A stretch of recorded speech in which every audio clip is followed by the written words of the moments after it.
무서운 내가 쌤이 무서운 얘기 해주는 사람이야? 수업 들으러 왔으면 수업에 집중을 해야지. 지금 봄이 다 왔는데 아직도 왜 무서운 얘기를 해달라. 그거는 작년 여름에 너네들이 너무 더워하니까 썰렁한 얘기를 해준다고 해서 해준 거지. 그 얘기를 왜 아직까지 해달라고 해. 작년 여름에 한 게 가을이 지나고 겨울이 지나고 이제 봄이 왔는데 냠냠 특집이 아니라 남양 특집이라고. 그리고 지난번에 사이비 종교 해달라는 댓글이 있어갖고 사이비 종교 해줬잖아. 근데 이번에 또 뭐 무슨 뭐 미제 실종 사건 해달라고. 미제 실종 사건 해줘? 뭐해? 불 안 끄고 지금 몇 시인데 불 빨리 불 꺼. 지금 오늘 선생님이 할 얘기는 미제 사건이다. FBI가 발표한 기준에 따르면 미제 사건의 20, 30%가 실종 사건이야. 쌤이 오늘 준비한 이야기는 미제 사건 중에 사람이 갑자기 흔적도 없이 사라진 실종 사건에 대한 이야기야. 실종은 매년 세계에서 꾸준히 벌어지고 있기 때문에 우리도 이 사연을 통해 여러 가지 생각을 해볼 수 있을 것 같아. 첫 번째 사연은 1900년 스코틀랜드의 외딴 섬에서 벌어진 일이야. 이게 그 섬 사진이야. 이 섬 사진 자체도 바다에서 배 위에서 찍었어. 주변에 섬들밖에 없고 여기 등대가 하나가 있다고. 여기 보여? 아이린 모어라는 섬의 등대에서 등대지기 3명이 실종하게 된 사건이야. 이 사건은 1900년도에 일어났음에도 불구하고 세계에서 정말 유명한 실종 사건으로 뽑힌다고. 이 섬의 등대지기는 정말 고립된 생활을 이어가고 있었어. 등대를 운영하는 사람은 총 3명이었는데 등대장 제임스 두캇, 부등대원 토마스 마샬, 그리고 대원 도널드 메가더, 이렇게 3명이 교대로 등대를 밝히는 임무를 하고 있었다고. 왜 그랬을까? 망망대에 배가 떠 있을 때 저쪽에 등대가 있구나 라고 알아야 되니까 8시간씩 3교대로 등대를 지키고 있었던 거야. 왜 이렇게까지 외딴 섬에 스코틀랜드 중에서도 가장 그 북부 끝에 있는 그 섬에 사람을 가두면서까지 등대를 운영했을까? 1900년 영국은 세계 무역의 중심 중 하나였어. 영국으로 들어오고 나가는 물자가 엄청나게 많았다고. 전 세계의 수많은 물자들을 싣고 영국으로 들어갔다가 다시 영국에서 싣고 또 전 세계로 뻗어나가고, 그러다 보니까 그 화물선이 자꾸 바다 위에서 사고를 겪어 피해가 막심한 거야. 그래서 영국 입장에서는 등대를 세울 수 있는 곳에는 어디든 세워서 관리를 했던 거야. 그런 이유로 외딴 섬 아이린 모어 섬에도 등대를 설치하고 운영을 하고 있었던 거지. 그러던 어느 날 12월 15일이야.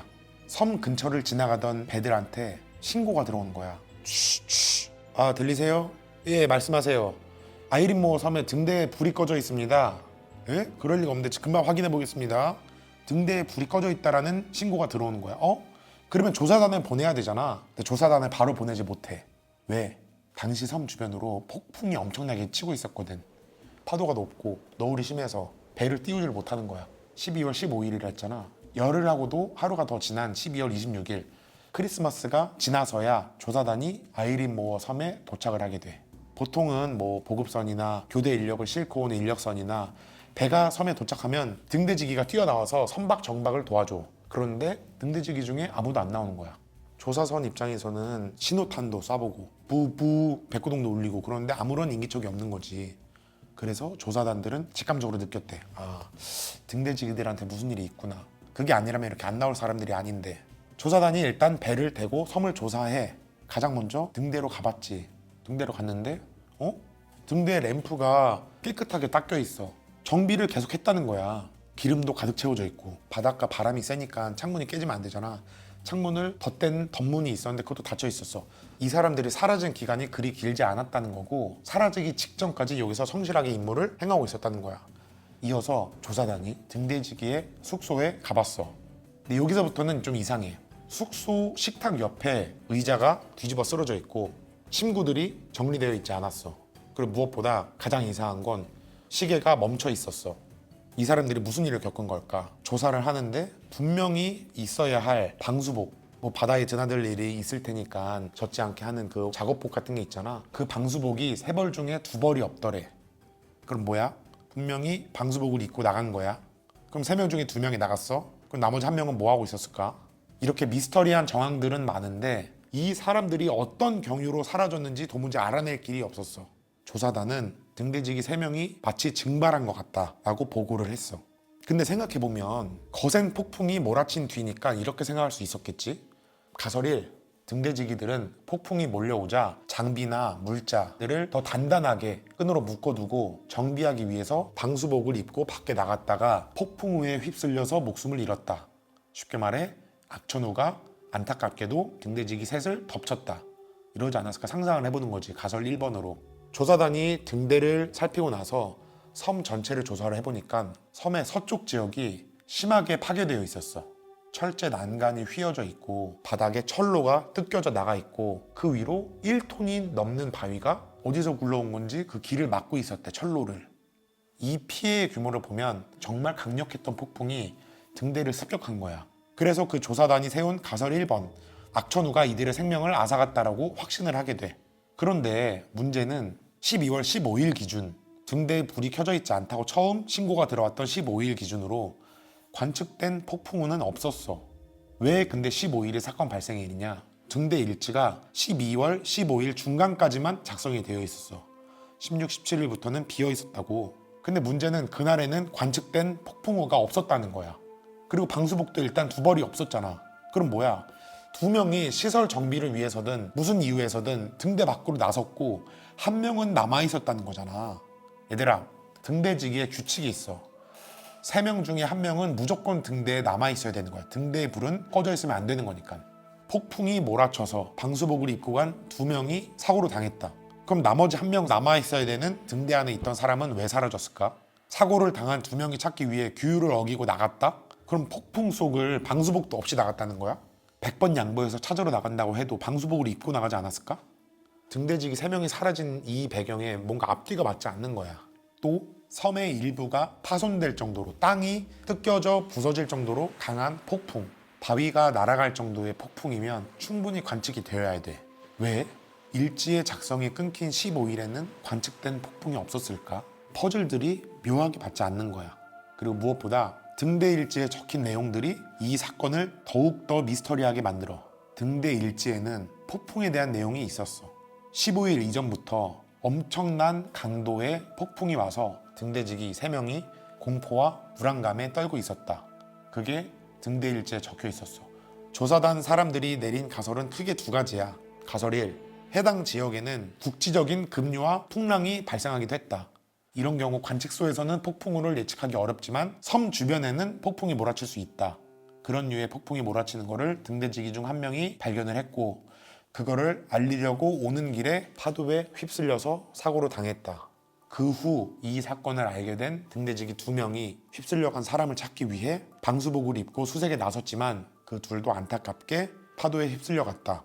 또 다른 가설은 정신적으로 불안정한 등대지기들이 서로 내분이 일어난 거야. 등대 안에서 싸움이 일어난 거지. 그 중에 하나가 나머지 2사람을 떠밀어서 죽였어. 그리고 그 사고를 수습하는 과정에 자기도 파도에 휩쓸려서 목숨을 잃었다. 이게 가설 2. 지금까지도 조사단은 셋의 시신은 발견하지 못했고 이 등대지기 실종 사건은 여전히 미제 사건이자 미스터리로 남아있어. 지금도 그 등대가 운영돼. 다만 지금은 그 등대가 무인으로 운영이 되고 있다고 해. 스코틀랜드의 북쪽 끝섬, 그 등대에 근무하던 등대지기 3명이 증발하듯이 사라진 이 사건은 아직까지도 미제로 남아있고 미스터리한 실종 사건의 대표격으로 전 세계적으로 회자가 되고 있다고.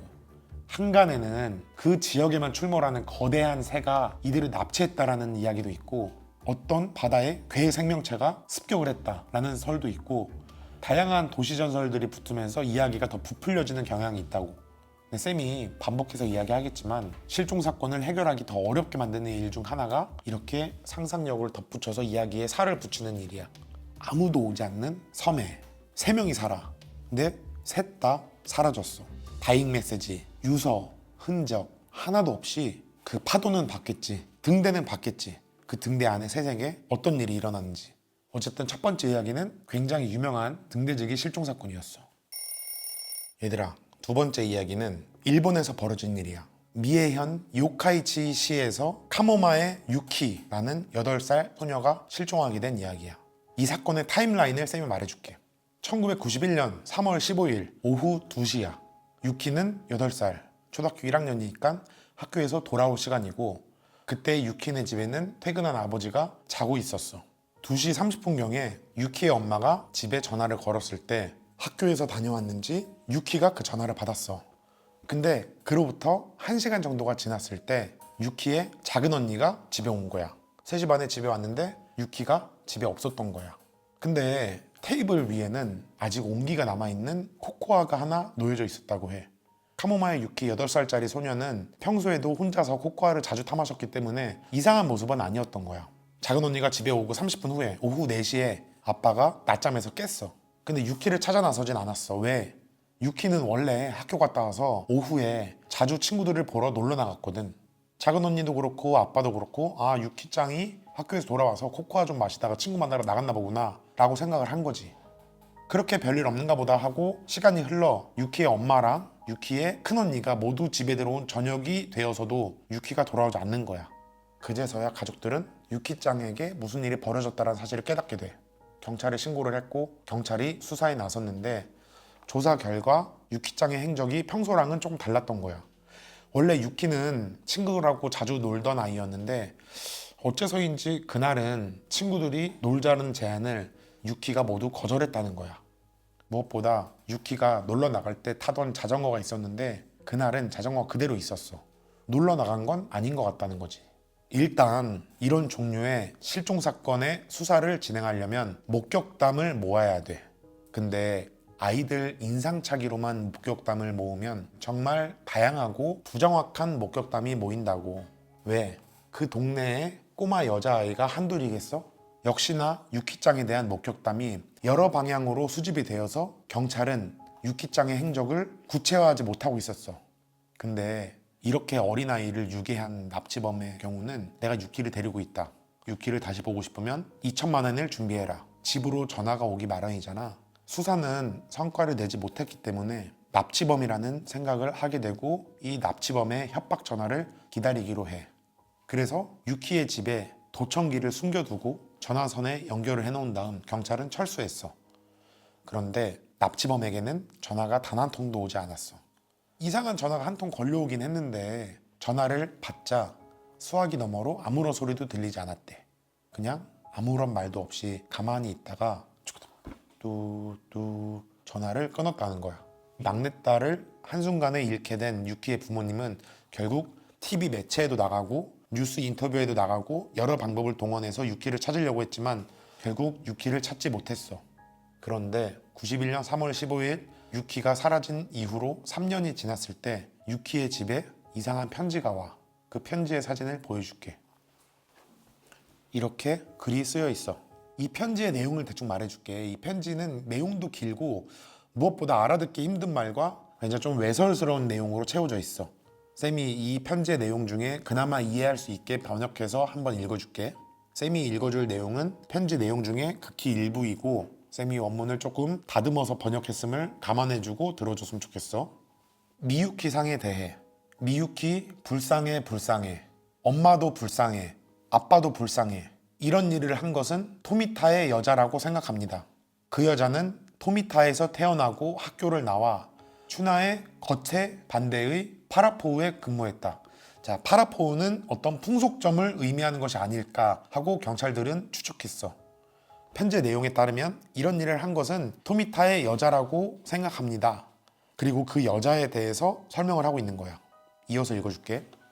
어느새 가정을 가졌고 몇 년을 지나서 뒷문에 서게 되었다. 지금은 케타쇼 근처에서 4개의 다리를 다루고 있다. 벌써 봄. 3번째로 맞는 것이 된다. 미유키의 어머니가 연약한 날개를 파닥파닥 팔랑팔랑 하면서 우리 아이를 찾으며 드넓은 타타르의 바다를 건너고 있는 것이다. 여자는 아무렇지 않아 보이지만 가끔은 역 근처 간판들을 멍하니 응시한 적도 있다. 일말의 양심은 있어 죄책감을 느끼고 있음에 틀림이 없다. 확증을 잡기 전까지 수사기관에 말하지 말아라. 천천히 멀리서 지켜볼 것. 큰 사건이기 때문에 절대로 서둘러서는 안 된다. 갈갈이 찢어버리기라도 해주고 싶은 여자. 미유키가 불쌍해. 수사기관은 이 편지를 집중하기 시작한 거지. 선생님이 조금 이렇게 의역도 하고 이렇게 번역을 해서 설명을 해줬는데 실제 원문은 어떤 비유와 어떤 이상한 표현들로 굉장히 기괴해. 편지의 내용은 지금 너네도 들어서 알다시피 알아듣기가 굉장히 어렵다고. 편지 내용 자체는 어떤 여자에 대한 설명 같은데 풍속점에서 일하던 여자가 미유키를 납치해 팔아 넘겼다라는 내용으로 해석이 된다고. 근데 내용이 너무 난해하고 난잡하니까 이 편지 자체가 그냥 헛소리일 수도 있잖아. 근데 전문가들이 보기에는 그렇지 않았어. 왜? 맞춤법이 너무 정확한 거야. 고유명사를 빼면 틀린 맞춤법이 없어. 틀린 고유명사도 일부러 틀렸을 거라는 분석이 있을 정도로 맞춤법이 정확했다고. 그리고 문장 자체가 되게 옛날 말투야. 우리나라로 치면 뭐야? 뭐뭐 했다고 하오, 뭐뭐 하시구려, 이런 옛날 말투였다고. 2차 세계대전 이전의 말투. 그래서 2차 세계대전 이전에 일본어를 배운 노인이 쓴 것 같다라는 추측을 많이 했어. 편지에 시의 구절을 인용하고 이런 문장들이 많았거든. 그리고 이 편지는 뭔가 아래에 울퉁불퉁한 거를 깔아두고 쓴 느낌이고, 연필로 1차로 써놓고 다시 볼펜으로 그 위에 덧칠한 형태였어.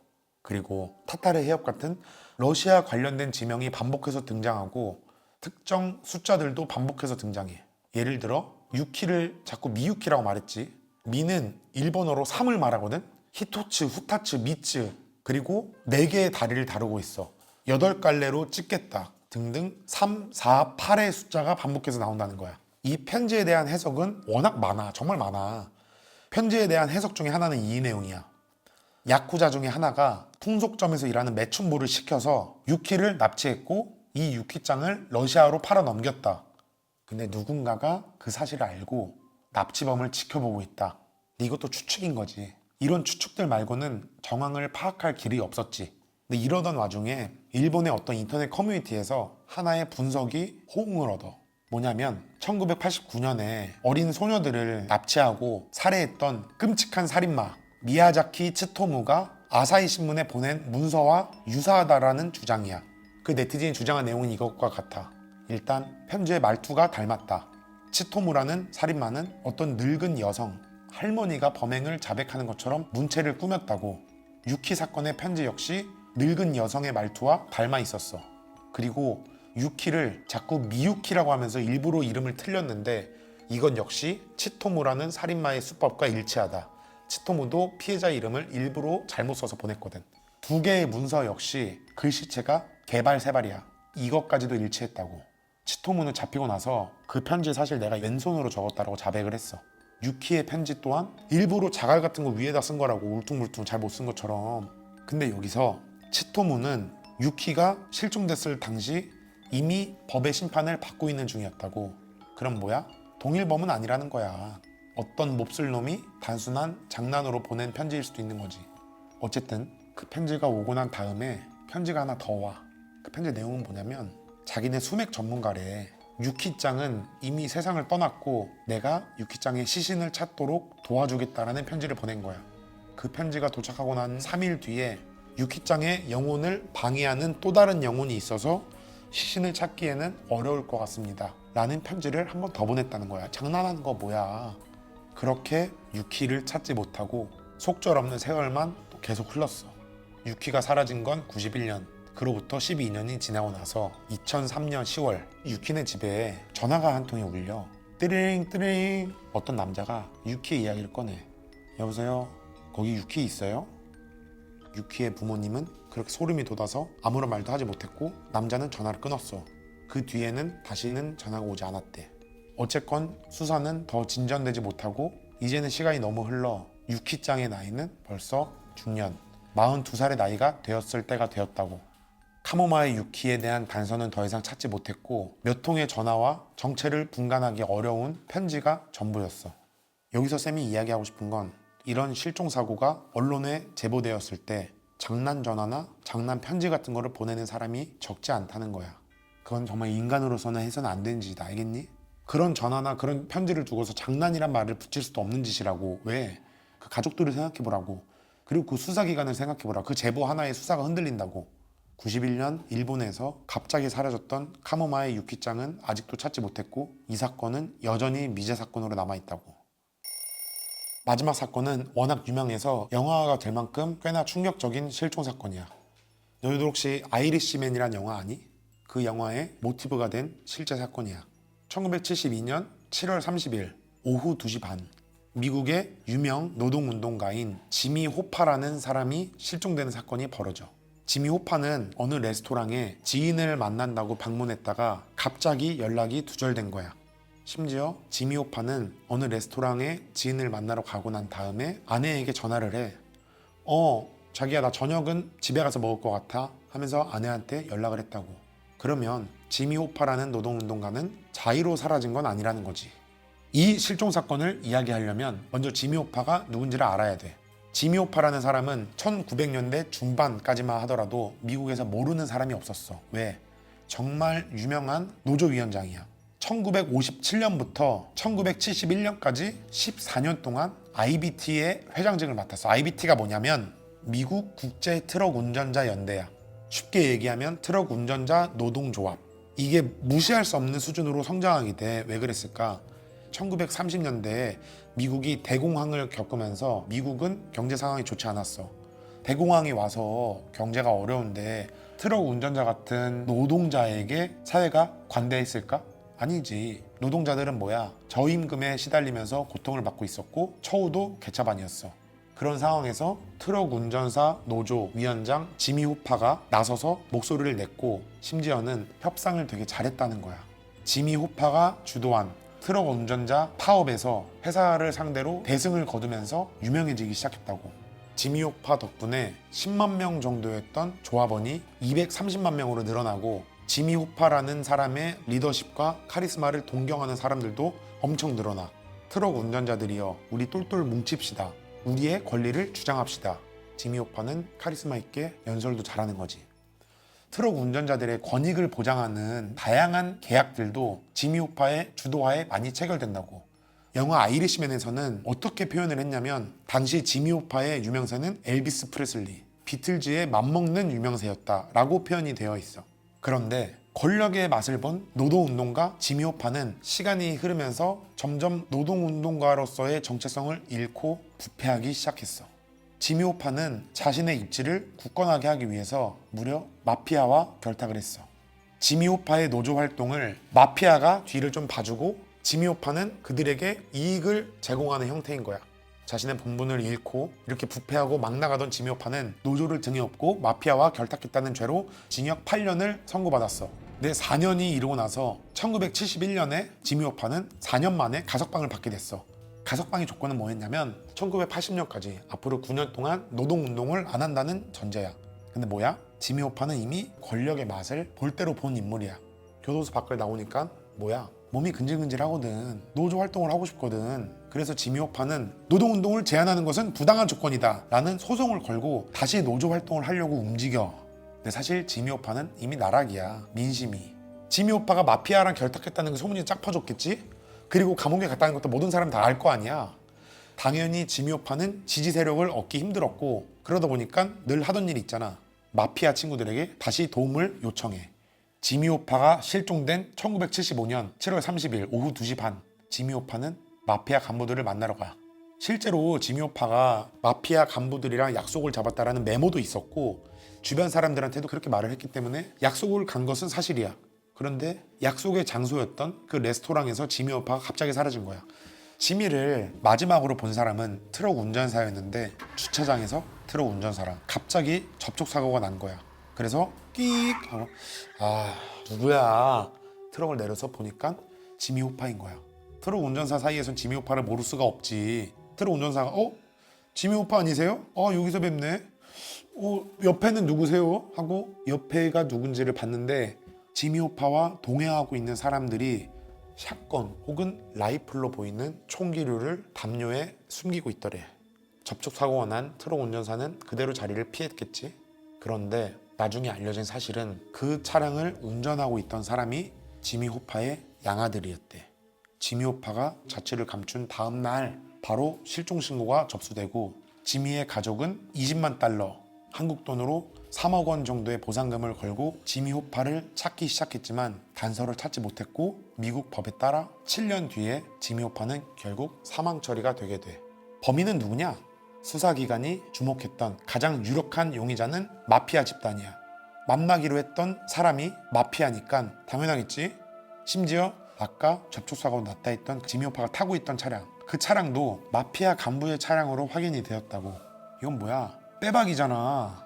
당시 마피아 간부들은 지미 호파가 너무 위력이 세져서 이제 자기들 말에도 토를 달고 자기 뜻대로 움직이지 않으니까 말 잘 듣는 사람으로 다른 노조위원장을 취임시키려고 했어.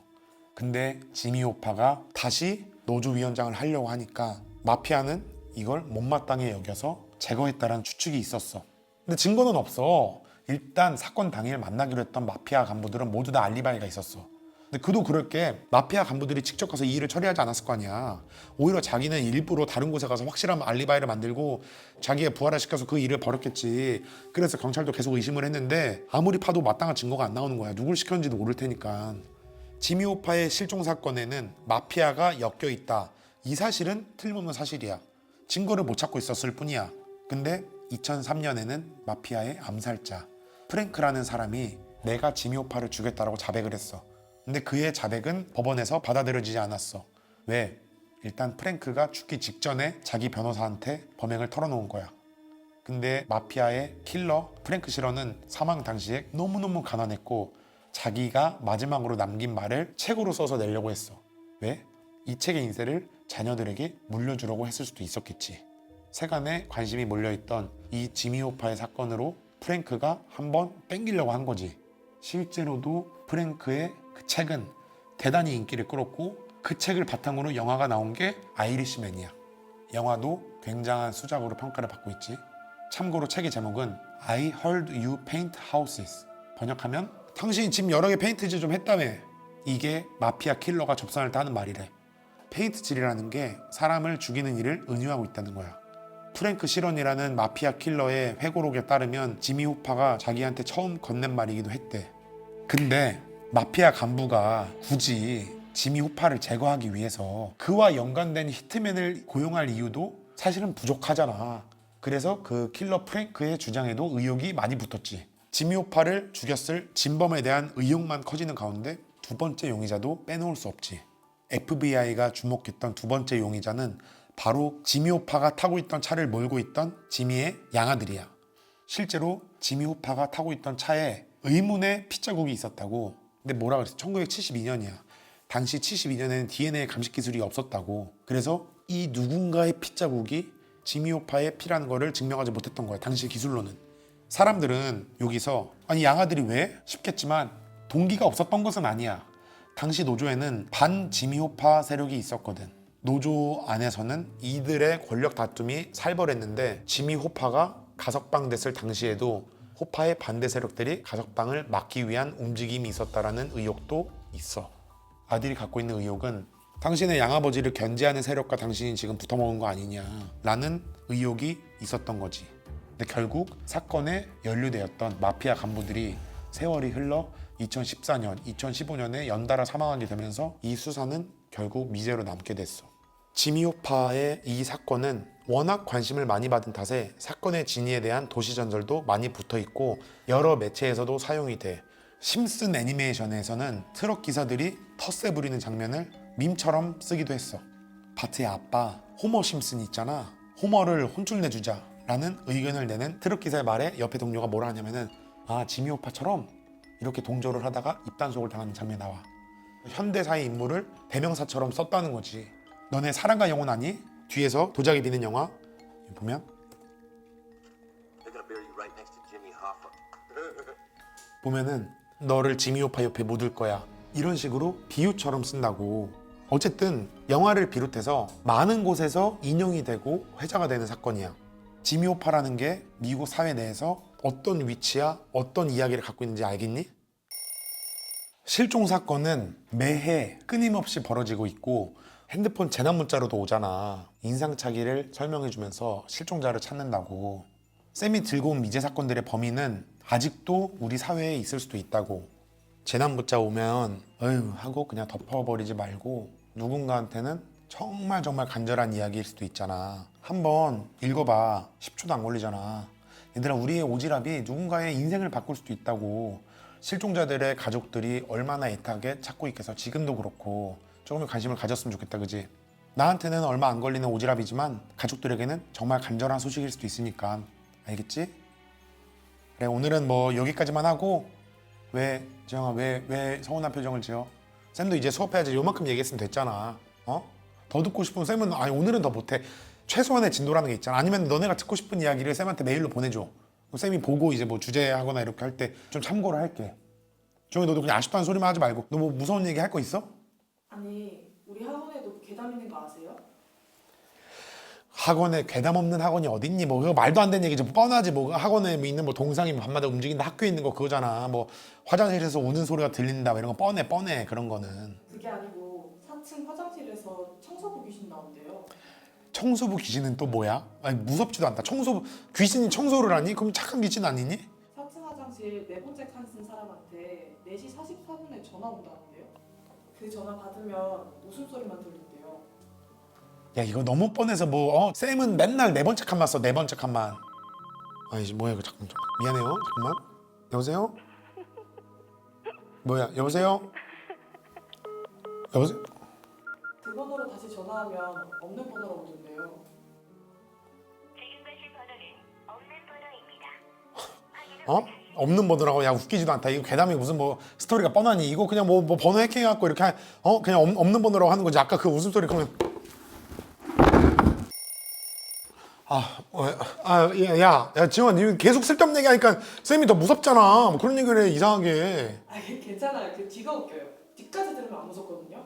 전화 받은 사람들 밤에 청소부 귀신이 찾아간다고 하던데. 아니 그게 더 무섭잖아. 아니 근데 학원 화장실 변기를 13번 이상 막은 사람만 잡아간대요. 아니 뭐 그거 야 이거 뭐 웃기려고 하는 얘기야. 뭐 넌센스 퀴즈야 뭐야. 변기를 13번 이상 막은 사람만 찾아간다고? 이게 뭐 청소부 귀신이라서? 변기 막은 걸 또 누가 알아? 아, 귀신이니까 안다고? 13번. 형